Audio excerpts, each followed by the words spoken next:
आ रही है जा रही है बिजनेस काम ये देखो पूरा गांव बाग है और सारे इधर खेती बाड़ी से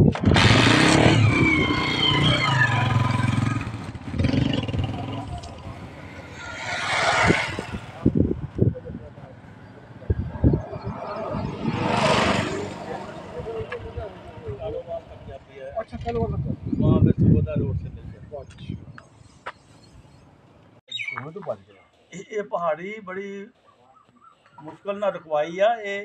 ठेके ते दित्ती सी गवर्नमेंट ने अच्छा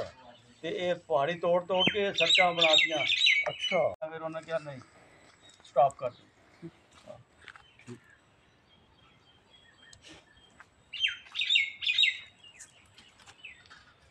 नाले कोई मौसम की सख्ती हो ना जी अमरूद तो बड़े पसंद आए मुझे अमरूद की बड़ी नस्ल दे बड़ी जबरदस्त इथों की जी नस्ल है ना हाँ हाँ ये भी बड़ी अजीब है ठीक ये ਉਹਦੇ ਨਾਲੋਂ भी टाइट है अच्छा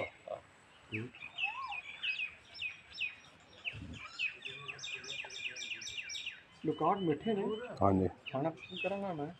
थोड़ा जब मैं पेट का ख्याल कर रहा अपना जो है ना जरा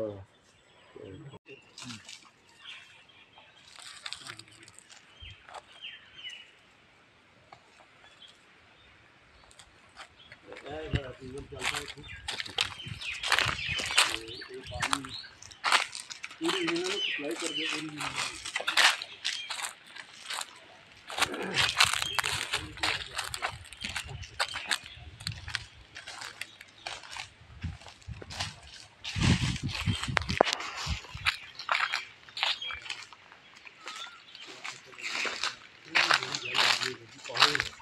अच्छा मीठा मीठा पानी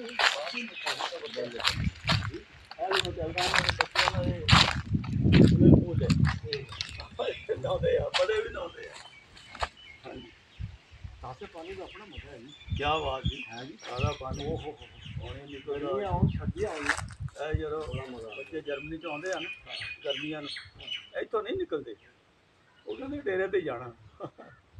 ਤੇ ਉੱਥੇ ਇਹ ਮਾਹੌਲ ਨਹੀਂ ਆ ਉੱਥੇ ਕਿੱਥੇ ਮਾਹੌਲ ਹੈ ਜੀ ਹਾਂ ਉੱਥੇ ਦੇ ਥੱਲੇ ਸੜਕ ਹਾਂ ਉੱਥੇ ਪੱਕੀ छत एक छत तो निकले दूसरी छत दे एक छत निकले गड्डी देंगे गड्डी से दूसरी छत दे ਡਾਕਟਰ ਵੇਖ ਕੇ ਜਰਾ ਨਾਲ ਹੀ नहीं मैं इसी तक मैं अफ्रीका गया ना मैं कदे आसमान नहीं देखे असि तारे नहीं देखे सर उत्थे जाके मैं हैरान हो गया कि देखो कितनी खूबसूरत जगह ताला दी ज़मीन है जी जी देखो कि जरा ना बड़िया ਉਹਦੀਆਂ ਮਿਹਨਤਾਂ बड़ी ਅੱਛਾ ਜੀ ਜਿਹੜੀ ਚੀਜ਼ ਵੀ ਦੇਖੋ ਤਾਰੀਫ ਤੇ ਫਿਰ ਉਸ ਖੁਦਾ ਤੇ ਡਾਕਟਰ ਸਾਹਿਬ ਇਹ ਮਸਜਿਦ ਬਣਾਈ ਸੀ अच्छा ਪਹਿਲੇ ਡੇਰੇ ਤੇ ਇੱਥੇ 3-4 ਘਰ ਹੁੰਦੇ ਸੀ अच्छा ਮਸਜਿਦ ਬਣਾਈ ਵੀ ਇੱਥੇ ਨਮਾਜ਼ਾਂ ਪੜ੍ਹਨੀ अच्छी गल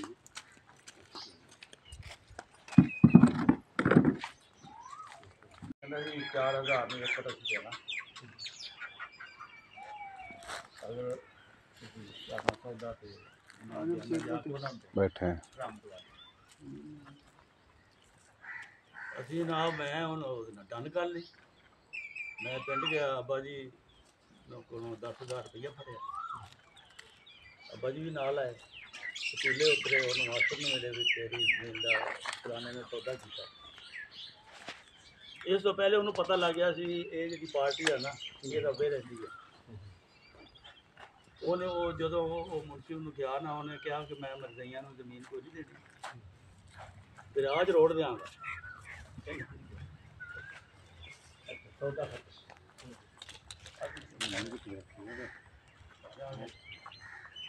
ਦੋ ਤਿੰਨ ਮਹੀਨੇ ਬਾਅਦ ਮੈਨੂੰ ਪਤਾ ਲੱਗਿਆ ਉਹ ਵਾਕਈ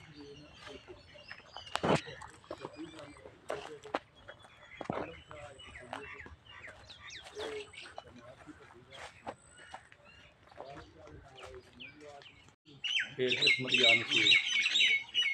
ਦਰਅਸਲ ਜਦੋਂ ਬੋਰ ਹੋਵੋ ਨਾ ਆ ਜਾ ਤੁਹਾਡਾ ਇਸ ਵਾਸਤੇ ਨਾ ਤਾਸ਼ ਕਰਾਤਾ नहीं मैं थोड़ा जिहा इत्थे खड़ा ही होया ना इतनी ओना ज़हनी सुकून मिलिया ना मैनूं ਇਹ ਚੀਜ਼ ਹੈ। छाह भी है ये दरख्त के रूप में सुकून है इत्थे ना गड्डियां दा शोर है ਹਾਂ, ना कट्टा है ना कोई उस किस्म की चीज़ है ਬਿਲਕੁਲ बड़ा साफ सुथरा माहौल है ਸਾਫ ਸੁਥਰਾ ਮਾਹੌਲ। ताज़ा माहौल है जी ਇਹਦੀ ਸਾਈਟ ਜਿਹੜੀ ਹੈ ਨਾ ਉਹ ਵੀ ਆਮ ਬਾਗਾਂ ਵਾਲੀ ਨਹੀਂ ਹੈ। अच्छा ठीक है ਇਸ ਸਾਈਡ ਤੇ ਪਹਾੜ ਹੈ, अच्छा ਇਸ ਸਾਈਡ ਤੇ ਦਰਿਆ ਹੈ। ठीक है ਜਿਹੜੀ ਇਧਰੋਂ ਦਰਿਆ ਹਵਾ ਆਉਣੀ ਹੈ ਉਹ ਬਿਲਕੁਲ ਦਰਿਆ ਦੇ ਉਤੋਂ ਫਿਲਟਰ ਹੋ ਕੇ ਆਣੀ ठीक ठंडी ਠੰਡੀ। अच्छा ਇੱਥੇ ਜਿਹੜਾ ਨਾ ਸਾਡੀ ਜਿਹੜੀ ਜਗ੍ਹਾ ਹੈ ਨਾ ਸੜਕ ਦੇ ਉੱਤੇ ਹਾਂ, ਅੱਛਾ ਸੁਬਹ ਸ਼ਾਮ ਟਰੱਕ ਦੀ ਪਾ ਪਾ ਪਾ ਤੇ ਉਹਨਾਂ ਦਾ ਧੂਆਂ ਵੀ ਸਭ ਕੁਝ ਜਿਹੜਾ ਨਾ ਹਾਲਾਂਕਿ ਸਾਡਾ ਕੋਈ 30 ਮੀਟਰ ਹੋਏਗਾ ਸੜਕ ਤੋਂ ਲੈ ਕੇ ਨਾ ਸਾਡੀ ਜਗ੍ਹਾ ਜਿਹੜੀ ਹੈ ਇੱਥੇ ਜਿਹੜੀ ਪਹਾੜੀ ਆ ਗਈ ਹੈ ਨਾ